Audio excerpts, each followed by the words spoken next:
नमस्कार मंडळी, स्वागत आहे तुमचे माझ्या आजच्या नव्या ब्लॉगमध्ये. आशा आहे तुम्ही सर्व छान असाल. आज सकाळी सकाळी दही आलू पराठे बनायचे होते म्हणून मी दही आणि साबण पण संपले होते म्हणून झेप्टोवरून मागवले. आज सकाळी सकाळी आलू पराठ्याचा बेत होता, त्यामुळे बटाटे उकडून घेतले मी आणि त्यामध्ये आपले आलं लसूण पेस्ट, मिरची पावडर, मीठ, हळद, आमचूर पावडर थोडी, असं सर्व लाल मिरची पावडर हे सर्व घालून मिक्स केलं आणि थोडंसं कढईमध्ये तेल घालून चांगलं परतवून घेतलं. आलू पराठे खूप सुंदर आणि मस्त छान झाले होते. सगळ्यांनी आलू पराठ्याचा नाश्ता आम्ही केला आणि मिस्टरांनी टिफिनला पण आलू पराठे घेऊन गेले आणि खूप सुंदर झाले होते आलू पराठे. त्याच्यानंतर मी बाकी सर्व चहा पाणी आम्ही सर्व करून देवपूजा पण करून घेतली होती. आज जास्वंदीला बघा किती मस्त 2 फुलं आली होती, छान.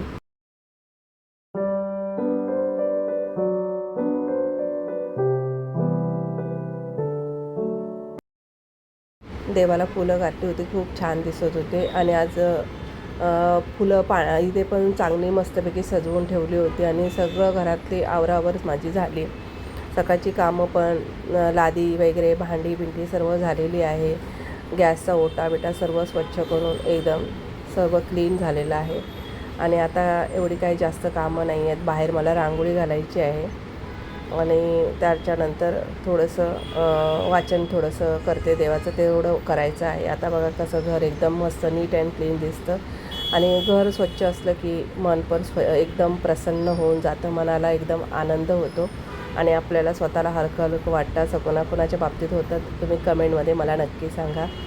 आज गुरुवार असल्याकारणाने रांगोळी तर काढलीच होती, पण हळदीचं लेपन पण उंबऱ्याला करून घेतलं.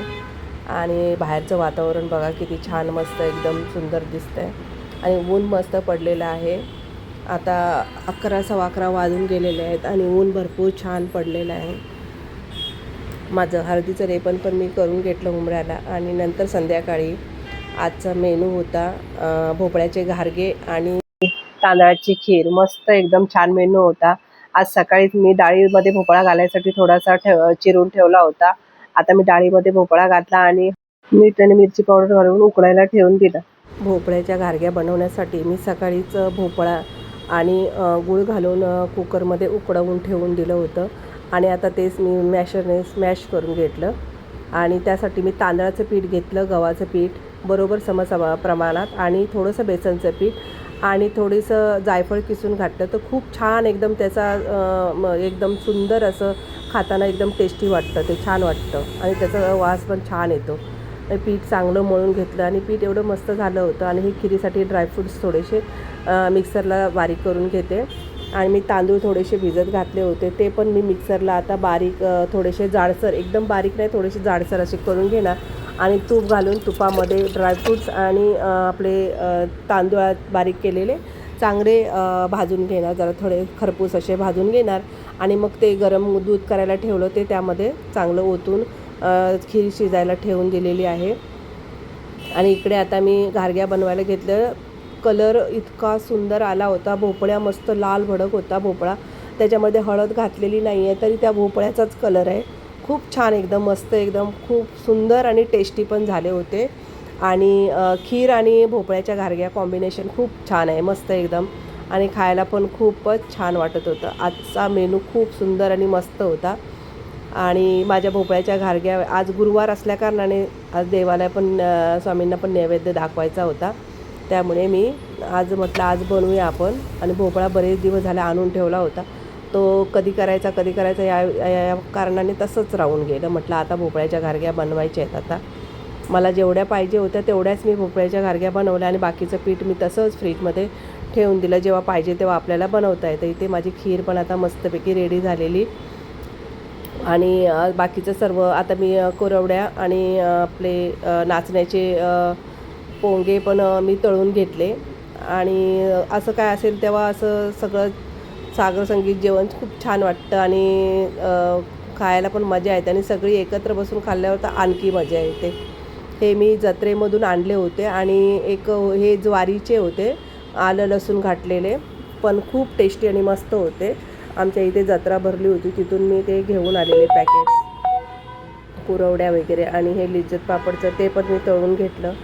आणि आता मला फक्त देवाला प्रसाद नैवेद्य दाखवायचा आहे.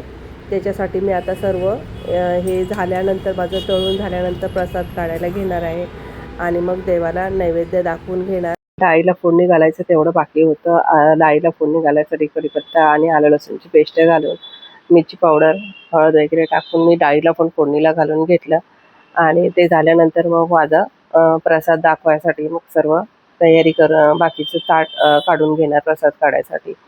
आणि माझं खीर पण खूप छान झाली होती. खिरीवर मस्तपैकी छान कलर.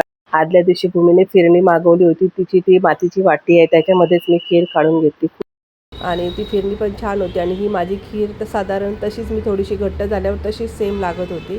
आणि देवाला मी प्रसाद दाखवून स्वामींना प्रसाद दाखवून आज गुरुवार असल्याकारणाने प्रसाद दाखवून घेतला.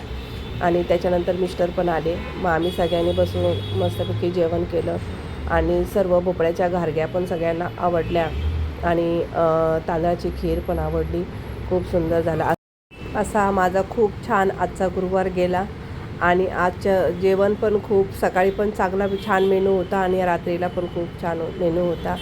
चला, माझा व्हिडिओ आज तुम्हाला आवडला असेल तर व्हिडिओला लाईक करा, शेअर करा, कमेंट्स करा आणि सबस्क्राईब करायला विसरू नका. काळजी घ्या. धन्यवाद. सर्वांना श्री स्वामी समर्थ.